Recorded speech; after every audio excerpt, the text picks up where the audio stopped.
মাসের পর মাস ভাতা এবং বিভিন্ন কাজের টাকা বাকি রাখা চলবে না। অবিলম্বে ফোনের 14টি শর্ত সরাতে হবে। অতিরিক্ত কাজে অতিরিক্ত ভাতার টাকা অবিলম্বে প্রদান করতে হবে। এমনই বিভিন্ন দাবি জানানো হয়েছে বিক্ষোভ ডেপুটেশনের কর্মসূচিতে। পশ্চিমবঙ্গের আইসিডিএস ওয়ার্কার, আশা, এইচএইচডব্লিউ বা পৌর স্বাস্থ্যকর্মীদের ফোন কেনার জন্য সরকারের তরফে 10,000 করে টাকা দেওয়া হয়েছে। তবে এর সঙ্গে দেওয়া হয়েছে 14টি শর্ত। এই অবস্থায় শ্রমিক সংগঠন এআইইউটিউসি অনুমোদিত এই রাজ্যের অঙ্গনওয়াড়ি কর্মী ও সহায়িকাদের সংগঠন West Bengal Anganwadi workers and helpers union, HHW বা পৌর স্বাস্থ্যকর্মীদের সংগঠন, পশ্চিমবঙ্গ পৌর স্বাস্থ্যকর্মী কন্ট্রাকচুয়াল ইউনিয়ন এবং আশাদের সংগঠন পশ্চিমবঙ্গ আশাকর্মী ইউনিয়নের তরফে জেলায় জেলায় ডিএমের দফতরে গত 18 নভেম্বর বিক্ষোভ ও ডেপুটেশনের কর্মসূচি নেওয়া হয়েছিল।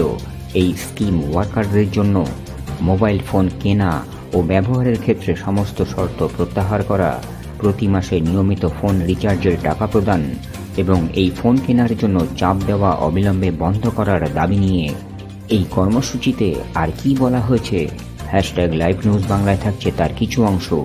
দেখুন, শুনুন।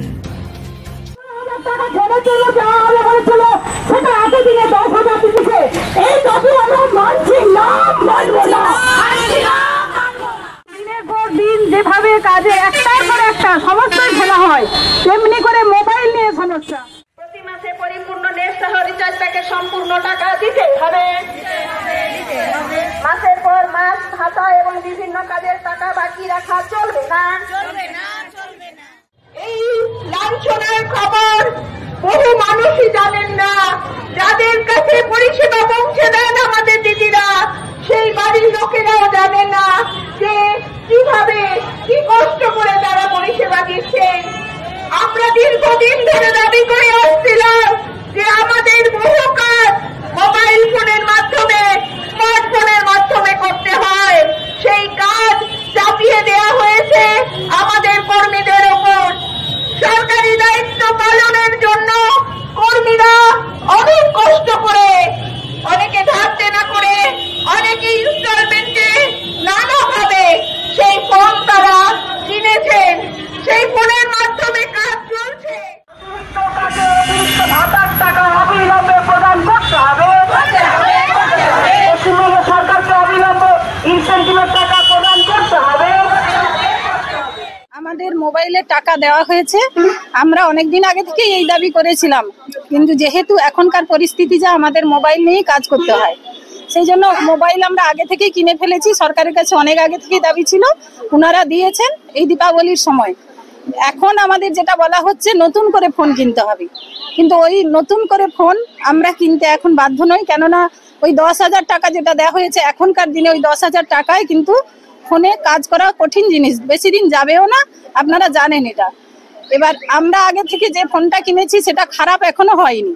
যাদের নেই তারা কিনবে, কিন্তু যারা এখনো সেই ফোন নিয়ে কাজ হচ্ছে, তাহলে এখনই আমরা সেই ফোনটা কোথায় রাখবো? তাহলে সেই ফোনেই আমরা কাজ করতে চাই যতদিন চলবে।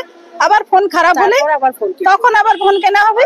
আর ফোনের ওই অনেক শর্ত রয়েছে, 14টা শর্ত। তার মধ্যে যেটা মারাত্মক, যেটা আমরা মনে করি যে ওই ফোন আমাদেরকে খারাপ হলেও গুছিয়ে রাখতে হবে। যখন আমরা রিটায়ার করব ওই ফোনটা ফেরত দিতে হবে। তবে রিটায়ার হলে যে 5 লক্ষ টাকা সরকার দেবে, সেই টাকাটা কিন্তু তখন দেওয়া হবে। তাহলে এইটা তার সঙ্গে মানে রাখা হয়েছে। এটা তখন কি ওই ফোন গুছিয়ে রাখা সম্ভব? তাহলে ওইটা অবশ্যই কিন্তু বাদ দেওয়া দরকার। এছাড়াও আরো অন্যান্য আছে। তাছাড়া আমাদের যে ইনসেন্টিভ, সেগুলো 3-4 মাস করে বাকি থাকে। আমরা যে কাজ করি তার একটা ছুটি থাকে না, কোথাও গেলে তার জবাবদিহি দিতে হয়। এই জিনিসগুলো আমরা দীর্ঘদিন থেকে দাবি করছি। এই যে ফোনে বিভিন্ন পোর্টালের কাজ, যেগুলো আমরা দেখছি যারা আমাদের উপর লেভেলে দিদিমণিরা, তারা কিন্তু আন্দোলন করে বন্ধ করেছেন। কিন্তু আমরা যেটা শুনতে পাচ্ছি যে সিব্যাকের কাজ বা বিভিন্ন কাজ, এগুলো নাকি পরবর্তীকালে আমাদেরকে দিয়ে করানো হবে। এবং ওইখানেও আছে যে পয়েন্টগুলো আছে, তাতে বলছে যে অ্যাপস ডাউনলোড করতে হবে। স্বাস্থ্যকর্মীদের যতগুলো বলা হবে ওইগুলো অ্যাপস ডাউনলোড করতে হবে। অ্যাপস ডাউনলোড মানেই তো কাজ চাপানো। যেগুলো ডাটা এন্ট্রির কাজ, সেগুলো আমাদেরকে দিয়ে করানো হচ্ছে। এটা আমরা বন্ধ করতে চাই।